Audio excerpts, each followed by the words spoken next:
மணப்பெண்ணின் பிரத்யேகமான திருமணம். Vivaha the Chennai silks. Summer holidays வந்தாச்சு, நம்ம ஜிடி ஹாலிடேஸும் வந்தாச்சு. GT holidays, south India's number 1 travel brand.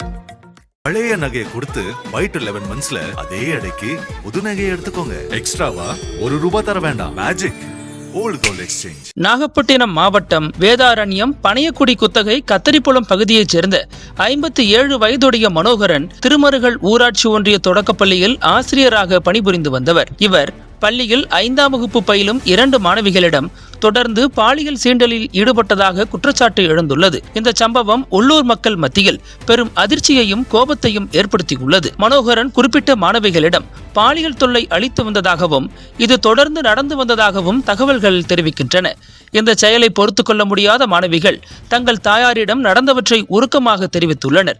இதையடுத்து மாணவிகளின் தாய் உடனடியாக நாகப்பட்டினம் அனைத்து மகளிர் காவல் நிலையத்தில் புகார் அளித்தனர். புகாரை பெற்றுக்கொண்ட பொறுப்பு காவல் ஆய்வாளர் ஷர்மிளா மனோகரன் மீது பாலியல் குற்றங்களில் இருந்து குழந்தைகளை பாதுகாக்கும் சட்டப்பிரிவுகளின் கீழ் வழக்கு பதிவு செய்தார். இதையடுத்து அவரை கைதும் செய்துள்ளார். கைது செய்யப்பட்ட மனோகரன் நீதிமன்றத்தில் ஆஜர்படுத்தப்பட்டு தற்போது சிறையில் அடைக்கப்பட்டுள்ளார்.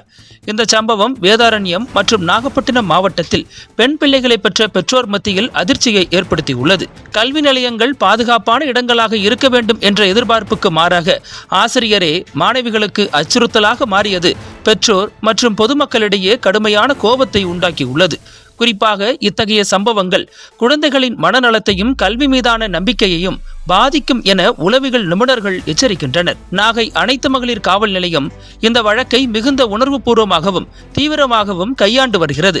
மாணவிகளின் பாதுகாப்பை உறுதி செய்யவும் அவர்களுக்கு உளவியல் ஆலோசனை வழங்கவும் நடவடிக்கைகள் மேற்கொள்ளப்பட்டு வருவதாக கூறப்படுகிறது. மேலும் இதுபோன்ற சம்பவங்கள் மீண்டும் நிகழாமல் தடுக்க பள்ளிகளில் பாதுகாப்பு விழிப்புணர்வு நிகழ்ச்சிகளை நடத்துவது குறித்து காவல்துறை ஆலோசித்து வருவதாக சொல்லப்படுகிறது. திருமருகல் ஊராட்சி ஒன்றிய தொடக்கப்பள்ளி நிர்வாகம் இந்த சம்பவம் குறித்து விசாரணையை தொடங்கியுள்ளது. ஆசிரியர்களை நியமிக்கும் முன் அவர்களின் பின்னணி குறித்து விசாரிக்க வேண்டும் எனவும் தொடர்ந்து மேற்பார்வை செய்ய வேண்டிய அவசியத்தை இந்த சம்பவம் உணர்த்தியுள்ளதாகவும் கூறப்படுகிறது. மேலும் பள்ளிகளில் மாணவ மாணவிகளுக்கு பாலியல் கல்வி மற்றும் தனிப்பட்ட பாதுகாப்பு குறித்து விழிப்புணர்வு வகுப்புகள் நடத்தப்பட வேண்டும் என்ற கோரிக்கையும் வலுப்பெற்றுள்ளது. போக்சோ சட்டம் குழந்தைகளுக்கு எதிரான பாலியல் குற்றங்களை தடுக்கவும் குற்றவாளிகளுக்கு கடுமையான தண்டனைகளை வழங்கவும் உருவாக்கப்பட்டது.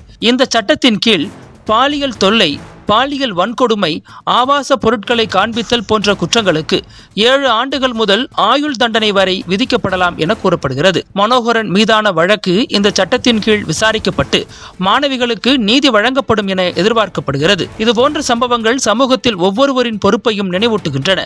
பெற்றோர்கள் தங்கள் குழந்தைகளுடன் திறந்த உரையாடலை மேற்கொள்ள வேண்டும். ஆசிரியர்கள் மற்றும் பள்ளி நிர்வாகங்கள் மாணவர்களின் பாதுகாப்புக்கு முன்னுரிமை அளிக்க வேண்டும்.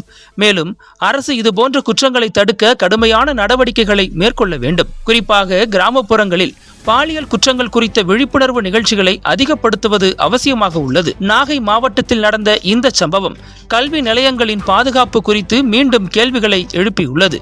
மாணவிகளுக்கு நீதி கிடைப்பது மட்டுமல்லாமல் இதுபோன்ற சம்பவங்கள் மீண்டும் நிகழாமல் தடுக்க தேவையான நடவடிக்கைகள் உடனடியாக எடுக்கப்பட வேண்டும். சமூகமாக ஒன்றிணைந்து குழந்தைகளுக்கு பாதுகாப்பான சூழலை உருவாக்குவது நமது அனைவரின் கடமையாகும். அனல் பறக்கும் செய்திகளை அப்டேட் செய்து கொள்ள நக்கீரன் களத்தை இப்பவே சப்ஸ்கிரைப் பண்ணுங்க.